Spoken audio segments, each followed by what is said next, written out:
अब हम पढ़ेंगे डिपेंडेंट सोर्स पे बेस्ड न्यूमेरिकल। बच्चे डिपेंडेंट सोर्स देख के डर जाते हैं कि पता नहीं कितना मुश्किल न्यूमेरिकल होगा, बट अगर तुम्हारा केवीएल कंसेप्ट, केवीएल केसीएल का कंसेप्ट क्लियर है तो तुम्हें इसमें कोई दिक्कत नहीं आएगी। ठीक है।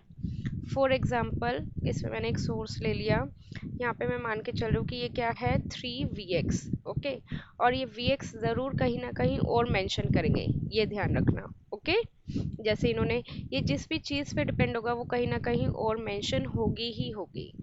मैं इसकी वैल्यू मान लेती हूँ 3 4 6 8, और ये तो दी हुई है। इसमें हमें हमसे पूछा हुआ है फाइंड करंट इन 6 ओम। अब डिपेंडेंट सोर्स को देख के बिल्कुल भी घबराना नहीं है, जैसे तुम्हारे नॉर्मल क्वेश्चन सॉल्व होते थे वैसे ही ये वाले क्वेश्चन सॉल्व होंगे। ठीक है। अब इसमें बताओ हमारे पास सबसे पहले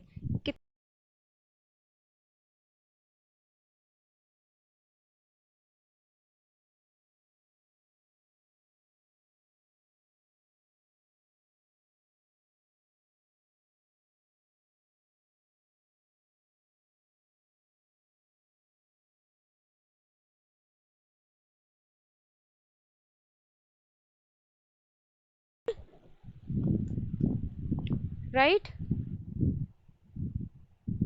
हम्म, दो मैश हैं तो कितने वेरिएबल होंगे, दो वेरिएबल होंगे। तो ये मान ले फिर से वैसे ही I1 का कमरा है, और ये मान लेते हैं हमारे पास I2 का कमरा है। बोलो कोई दिक्कत, क्लियर है। एक सेकेंड, अब हमारे पास इक्वेशन आ जाएगी। फर्स्ट मैश की क्या इक्वेशन बनेगी, सिंपल है, बोलो। हम्म -3I1 -6, I1 -I2 अगर I1 का कमरा है तो, उसके बाद +4 = 0। ये बन गई हमारे पास फर्स्ट मैश की इक्वेशन। अब इसी तरह हम सेकंड मैश की इक्वेशन बताएंगे। सबसे पहले मुझे ये बताओ ये सोर्स है कौन सा, ये वोल्टेज सोर्स है क्योंकि पॉजिटिव और नेगेटिव है, और ये डिपेंड भी किस पे कर रहा है, वोल्टेज पे। तो ये कौन सा बन गया VD VS, right. Voltage source है तो VS, और ये डिपेंड किस पे कर रहा है, वोल्टेज पे, तो ये वोल्टेज डिपेंडेंट वोल्टेज सोर्स। तो अब ये नॉर्मल वोल्टेज सोर्स की तरह ही बिहेव करेगा, इसका कुछ अलग से नहीं होगा कि मतलब अगर डिपेंडेंट सोर्स है तो कुछ अलग से बिहेव करेगा। ठीक है, ये ध्यान रखना बस तुम, कि अगर यहाँ पे वोल्टेज सोर्स है तो ये वोल्टेज सोर्स की तरह ही बिहेव करेगा। अब मुझे सेकंड मैश की इक्वेशन बताओ। -8I2। अब देखो अगर यहाँ पे नॉर्मल वोल्टेज सोर्स होता है, मैं एक बार कंसिडर करके चल रही हूँ कि ये इंडिपेंडेंट नहीं है, इंडिपेंडेंट वाला होता है इसकी जगह, और इसकी वैल्यू होती है 3 वोल्ट, तो तुम क्या लेते, सेकंड साइन लेते, लेते ना, तो सेकंड साइन लिया। वोल्टेज की इसकी वैल्यू कितनी होती, 3 वोल्ट, और यहाँ पे डिपेंडेंट सोर्स की वैल्यू कितनी है 3Vx, तो हम एज इट इज यही वाली वैल्यू ले लेंगे, 3Vx ही ले लेंगे। ठीक है, 3Vx है तो 3Vx ही ले लेंगे। अब उसके बाद बताओ नेक्स्ट, -6 I2 -I1 = 0। यही बनी दूसरी इक्वेशन। बोलो अगर किसी को दूसरी इक्वेशन में कोई डाउट है। ये वोल्टेज सोर्स था, वोल्टेज सोर्स की तरह ही लिया है, बस इसकी वैल्यू जो थी 3Vx थी, तो हमने एज इट इज 3Vx रख ली। ओके, अब ये क्या है हमारे पास, अब हम देखेंगे कि हमारे पास, हाँ देखो करंट कैसे जा रहा है तुम्हारा, पॉजिटिव नेगेटिव। अब एक चीज़ ध्यान रखना, जैसे मैं हमेशा एग्जांपल देके बताती हूँ, ये जो डिपेंडेंट सोर्स है ये तुम्हारा क्या है, बिन बुलाए मेहमान की तरह है।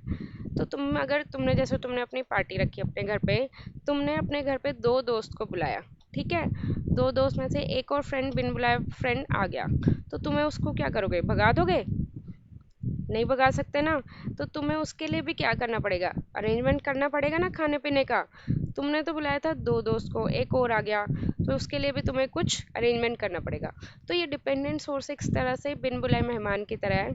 तुमने तो दो इक्वेशन बनाई थी, दो मैश के लिए, दो कमरे की, दो बंदे हैं, दो बंदे रहेंगे I1 और I2, पर ये तीसरा बिन बुलाए फ्रेंड आके कहता है, ये कहता है कि मैं भी यहीं रहूँगा, तो इसके लिए भी तुम्हें अरेंजमेंट तो करनी पड़ेगी ना, मतलब इसके लिए भी तुम्हें एक इक्वेशन और बनानी पड़ेगी।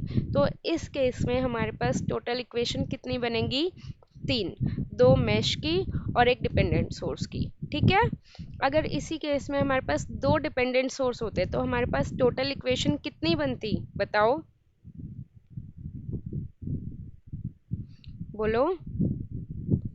अगर इसी केस में हमारे पास दो डिपेंडेंट सोर्स होते तो कितनी इक्वेशन बनती हमारे पास टोटल, चार बनती ना, चार बनती ना, दो तो मैश की और दो डिपेंडेंट सोर्स की। तो एक डिपेंडेंट सोर्स की वजह से हमें एक एक्स्ट्रा इक्वेशन अलग से बनानी पड़ेगी, हमें अलग से मेहनत करनी पड़ेगी उस बिन बुलाए फ्रेंड के लिए, ठीक है। अब देखो ये किस पे डिपेंड है, अब आ जाते हैं डिपेंडेंट सोर्स से बनेगी इक्वेशन, तो डिपेंडेंट सोर्स पे आ जाए, ठीक है। अब ये डिपेंडेंट सोर्स किस पे डिपेंड है, मम्मी पे या पापा पे, जैसे मैंने बताया था Vx है तो वोल्टेज है, तो किस पे डिपेंड है, पापा पे, ठीक है। इसे पैसे चाहिए, तो जहाँ पे इसके पापा है वहाँ पे पहुँच जाओ, बताओ कहाँ पे है इसके पापा, यहाँ से नहीं बनानी, यहाँ से तुम्हें बस ये देखना है कि ये वोल्टेज किस पे डिपेंड है, मम्मी पे या पापा पे। अब जहाँ पे इसके पापा है वहाँ पे पहुँच जाओ, यहाँ पे हुए हैं इसके पापा, ठीक है। अब जो तुम्हारी तीसरी इक्वेशन बनेगी वो यहीं से ही बनेगी। अगर ये वोल्टेज पे डिपेंड है, मतलब पापा पे डिपेंड है, पैसे चाहिए, तो उसके लिए यहाँ पे ओम्स लॉ लगेगा, V is equal to I R, क्योंकि ये किस पे डिपेंड है, वोल्टेज पे, और वोल्टेज का क्या फॉर्मूला होता है, V is equal to I R. तो यहाँ पे वोल्टेज कितनी है, Vx है, राइट, तो Vx लिख लें। अभी 8 ओम में कितनी करंट फ्लो हो रही है, I1 या I2, I2 हो रही है, तो I2 लिख लेते हैं। अब इस पर्टिकुलर एरिया में जहाँ पे इसके पापा है, वो उसका रेजिस्टेंस कितना है, 8 ओम है, तो 8 ओम, तो ये बन गई हमारी थर्ड इक्वेशन, ठीक है। Simple, three variable three equation. अब तुम्हारी इक्वेशन सॉल्व हो जाएगी, यहाँ से तुम्हारे पास I1 की वैल्यू आ जाएगी, I2 की वैल्यू आ जाएगी और Vx की वैल्यू आ जाएगी, बोलो आ जाएगी, पहले ये बताओ। अब तुमसे क्वेश्चन में क्या पूछा गया था, क्वेश्चन पे आ जाते हैं, find current in 6 ohm, right. 6 ohm branch में हम देखते हैं कि हमारे पास कितनी करंट फ्लो हो रही है। 6 ओम क्या है, बीच वाली दीवार है या कोने वाली दीवार है, बीच वाली दीवार है, और बीच वाली दीवार में एक करंट फ्लो होता है या दो करंट फ्लो होते हैं, दो करंट फ्लो होते हैं, दो करंट फ्लो होते हैं, तो कौन सा करंट फ्लो हो रहा है इसमें, I1 I2 दोनों ही फ्लो हो रहे हैं, राइट, दोनों ही फ्लो हो रहे हैं ना। तो इधर से देखोगे तो I1 फ्लो हो रहा है और इधर से देखोगे तो I2, तो फाइंड करंट इन 6 ओम का क्या आंसर आ जाएगा, I1 माइनस I2। अब तुम पूछोगे कि मैम I1 माइनस I2 क्यों करा, I2 माइनस I1 क्यों नहीं करा, तो दोनों ही कर सकते हो क्योंकि इन्होंने कोई भी डायरेक्शन मेंशन नहीं करी हुई, तो I1 माइनस I2 भी कर सकते हो और I2 माइनस I1 भी कर सकते हो। ये देख लेना जो करंट पॉजिटिव आ जाए सॉल्व करके वो कंसिडर कर लेना। अब अगर सपोज इन्होंने यहाँ पे डायरेक्शन मेंशन कर दी, कर भी सकते हैं, तो उस केस में मुझे बताओगे क्या लेंगे हम, I1 माइनस I2 या I2 minus I1, I1 minus I2, very good. इस केस में हम क्या लेंगे, find current in 6 ohm, I1 minus I2, क्योंकि I1 की डायरेक्शन और गिवन डायरेक्शन क्या है, सेम, तो वो पॉजिटिव और दूसरे वाला क्या होगा, नेगेटिव। क्लियर है।